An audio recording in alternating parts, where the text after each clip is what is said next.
Muy buenas de nuevo, mis queridos amigos y amigas, a la lectura de El Camino de Miguel Delibes. Si es la primera vez que entras a la lectura y la quieres seguir desde el principio, la podrás encontrar en la página de inicio del canal, en la pestaña de listas, y además ahí también pues podrás ver el resto de lecturas que hay. Y bueno, pues nosotros vamos a seguir en el pueblo, vamos por el capítulo 5. Es verdad que la guindilla mayor se tenía bien ganado su apodo por su carita redonda y coloradita, y su carácter picante y agrio como el aguardiente.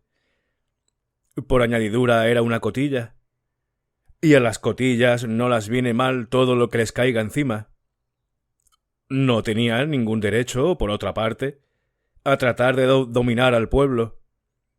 El pueblo quería ser libre e independiente, y a ella ni le iba ni le venía, a fin de cuentas.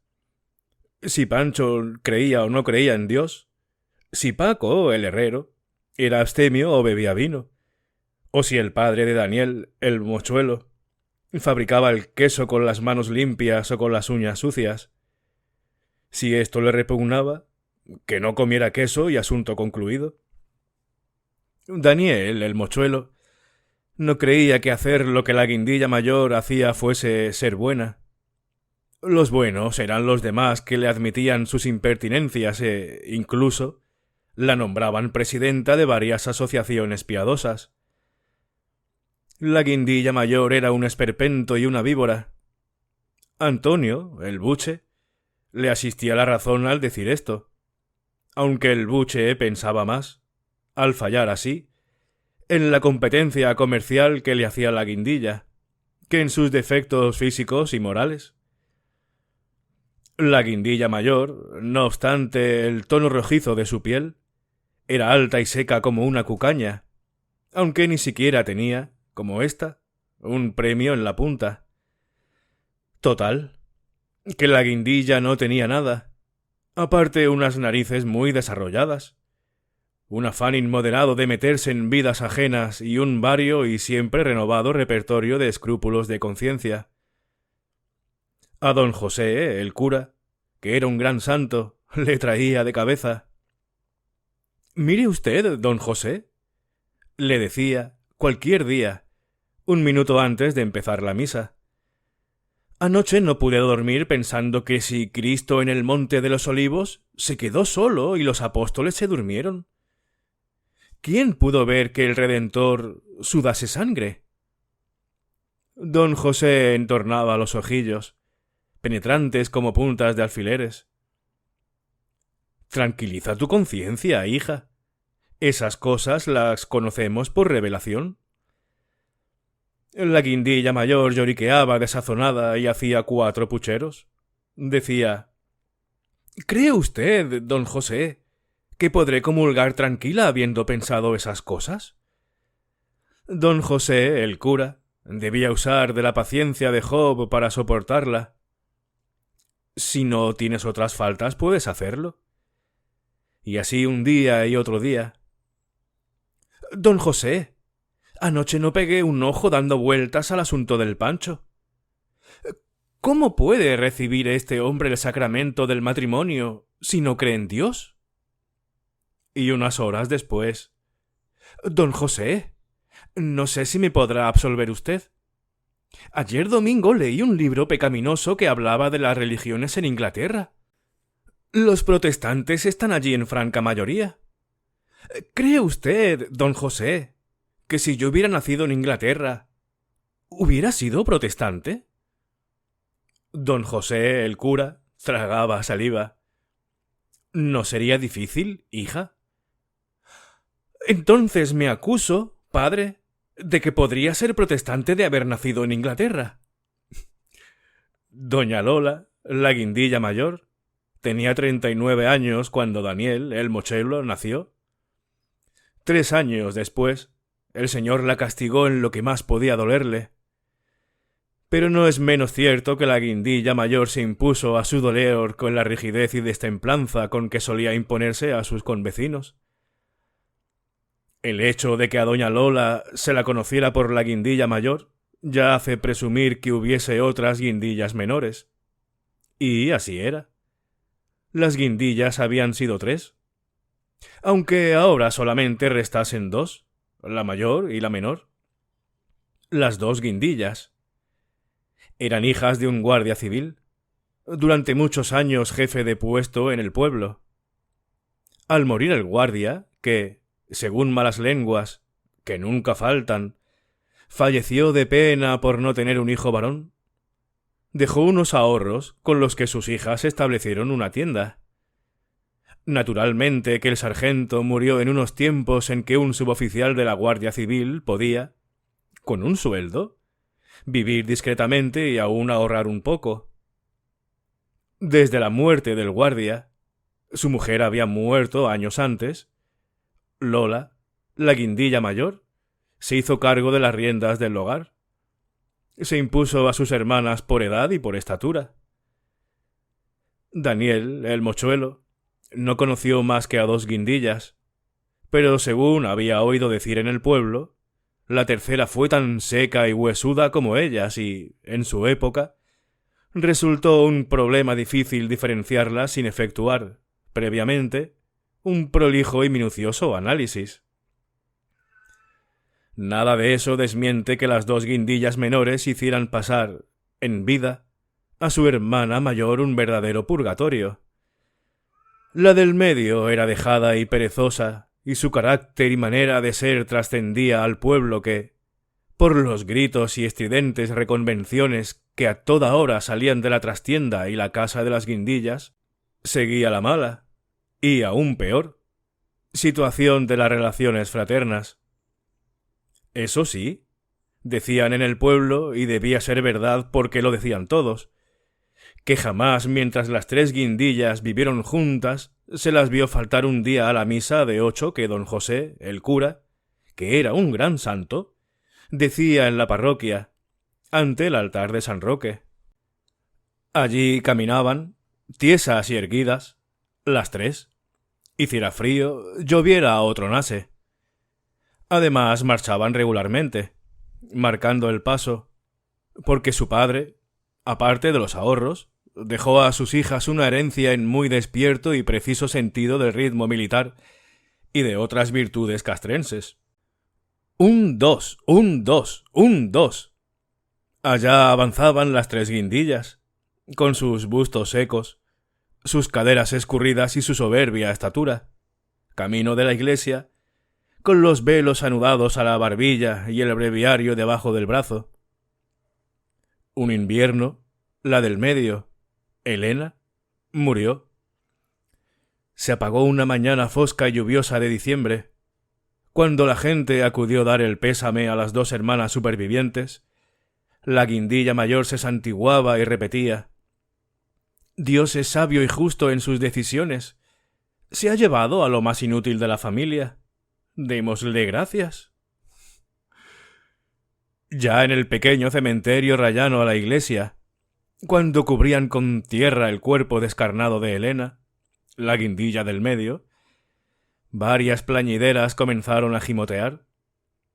La guindilla mayor se encaró con ellas, áspera y digna y destemplada. «No la lloréis», dijo. «Ha muerto de desidia».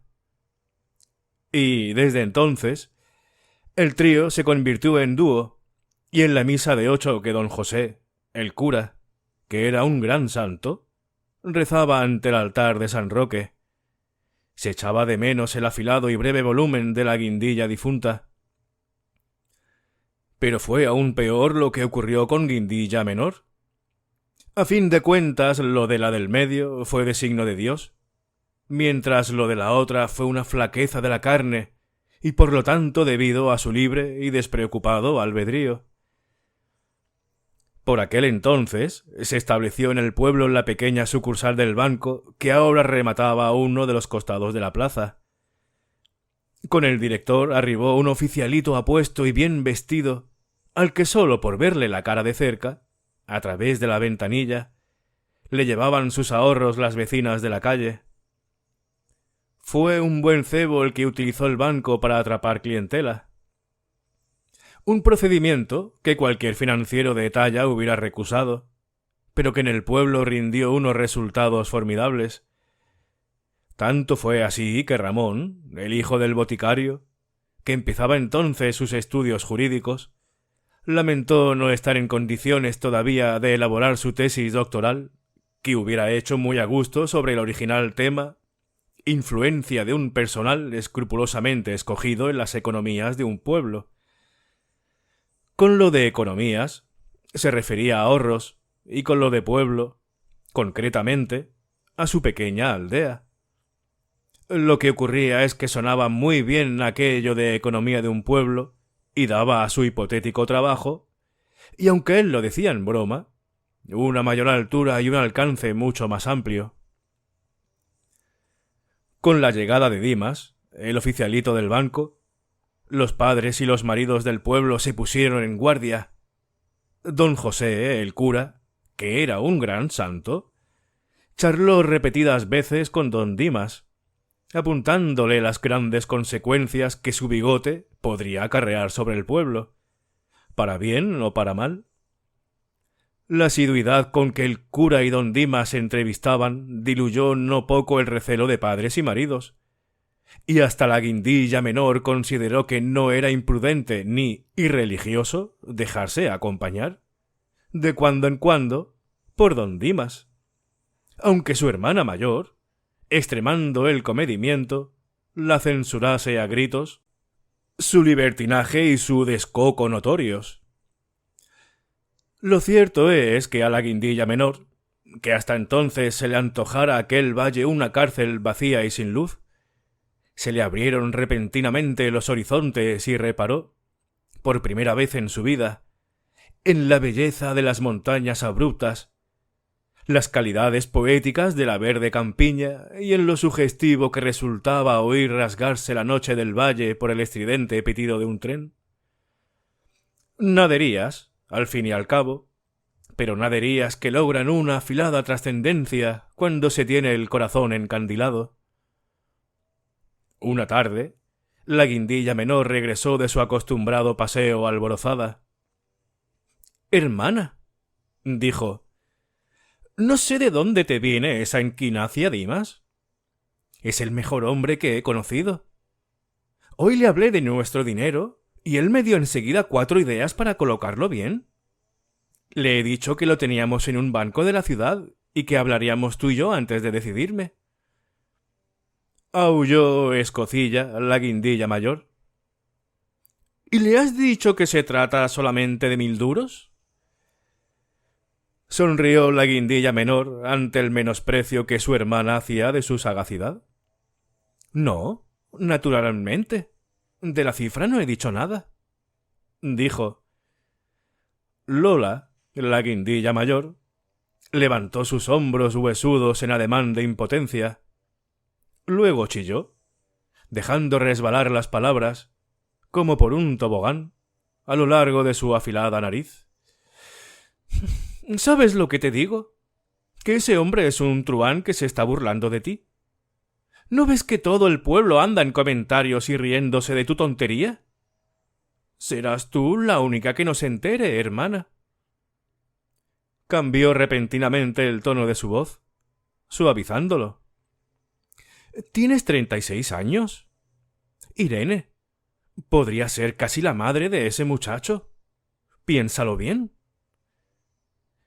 Irene, la guindilla menor, adoptó una actitud levantisca, de mar encrespada. «Me duelen tus recelos, Lola, para que lo sepas», dijo. «Me fastidian tus malévolas insinuaciones. Nada tiene de particular, creo yo, que se entiendan un hombre y una mujer. Y nada significa que se lleven unos años. Lo que ocurre es que todas las del pueblo, empezando por ti, me tenéis envidia. Eso es todo». Las dos guindillas se separaron con las narices en alto. A la tarde siguiente, Cuco, el factor, anunció en el pueblo que doña Irene, la guindilla menor, y don Dimas, el del banco, habían cogido el mixto para la ciudad. A la guindilla mayor, al enterarse, le vino un golpe de sangre a la cara que le ofuscó la razón. Se desmayó, Tardó más de 5 minutos en recobrar el sentido. Cuando lo hizo, extrajo de un apolillado arcón el traje negro que aún conservaba desde la muerte de su padre. Se embuchó en él y marchó a paso rápido a la rectoría. «Don José, Dios mío, qué gran desgracia», dijo al entrar. «Serénate, hija». Se sentó la guindilla en una silla de mimbre, junto a la mesa del cura. Interrogó a don José con la mirada. «Sí, ya lo sé, el cuco me lo contó todo», respondió el párroco. Ella respiró fuerte y sus costillas resonaron como si entrechocasen. Seguidamente se limpió una lágrima, redonda y apretada como un goterón de lluvia. «Escúcheme con atención, don José», dijo. «Tengo una horrible duda, una duda que me corroe las entrañas. Irene, mi hermana, es ya una prostituta, ¿no es eso?» El cura se ruborizó un poco. «Calla, hija, no digas disparates». Cerró el párroco el breviario que estaba leyendo y carraspeó, pero su voz salió, no obstante, empañada de una sorda gangosidad. «Escucha», dijo, «¿no es una prostituta la mujer que se da a un hombre por amor? La prostituta es la que hace de su cuerpo y de las gracias que Dios le ha dado un comercio ilícito, la que se entrega a todos los hombres por un estipendio. ¿Comprendes la diferencia?» La guindilla irguió el busto, inexorable. «Padre, de todas maneras lo que ha hecho Irene es un gravísimo pecado, un asqueroso pecado. ¿No es cierto?» «Lo es, hija», respondió el cura, «pero no irreparable. Creo conocer a don Dimas y no me parece el mal muchacho. ¿Se casarán?» La guindilla mayor se cubrió los ojos con los dedos descarnados y reprimió a medias un sollozo. «Padre, padre, pero aún hay otra cosa», dijo. «A mi hermana le ha hecho caer el ardor de la sangre. Es su sangre la que ha pecado. Y mi sangre es la misma que la de ella. Yo podría haber hecho otro tanto. Padre, padre, me acuso de ello. De todo corazón, horriblemente contristada, me arrepiento de ello». Se levantó don José, el cura, que era un gran santo, y le tocó la cabeza con los dedos. «Ve, hija, ve a tu casa y tranquilízate. Tú no tienes la culpa de nada. Lo diré, ya lo arreglaremos». Lola, la guindilla mayor, abandonó la rectoría. En cierto modo iba más consolada. Por el camino se repitió 1000 veces que estaba obligada a expresar su dolor y vergüenza de modo ostensible, ya que perder la honra siempre era una desgracia mayor que perder la vida. Influida por esta idea, al llegar a casa, recortó un cartoncito de una caja de zapatos, tomó un pincel y a trazos nerviosos escribió: «Cerrado por deshonra». Bajó a la calle y lo fijó a la puerta de la tienda. El establecimiento, según le contaron a Daniel, el mochuelo, estuvo cerrado 10 días con sus 10 noches consecutivas. Ha sido un capítulo gracioso el quinto con las guindillas. Esto de esta mujer, de la guindilla mayor, aparte te lleva a ser egoísta, porque claro, uno al principio podía pensar que estaba preocupada por la hermana que había pecado, pero estaba más preocupada por ella misma, por si ha pecado ella, y parece como se busca cualquier excusa para ser una pecadora y arrepentirse, y no, es como, bueno, mujer, pecadora. Os quería también comentar lo de la cucaña, porque creía que era algo más de aquí de España, pero he estado viendo y es muy mundial, se hace por muchas partes, y en América también, lo llamáis también cucaña en algunos sitios, o palo encebado, palo enjabonado, según el país, así que bueno, yo siempre que lo he visto aquí, había arriba una pata de jamón. ¿Cómo no, verdad? Además, bueno, para quien no lo sepa, que lo que es un guardia civil, aquí os dejo una imagen, es una fuerza militar de aquí de España, pero que también tiene funciones de policía, que por cierto mi padre era policía nacional, Y es un poco como un híbrido entre eso, un militar y un policía, aunque sí, es una fuerza militar. Y por aquí también se ven muchos, como esto es una frontera y más con otro continente, que es África, ya sabéis, pues hay mucho guardia civil también por aquí. Nada, espero que hayáis disfrutado de la lectura, que os haya parecido también graciosa esta mujer, la guindilla. Y nada, un abrazo muy fuerte y nos vemos en la siguiente. Hasta luego.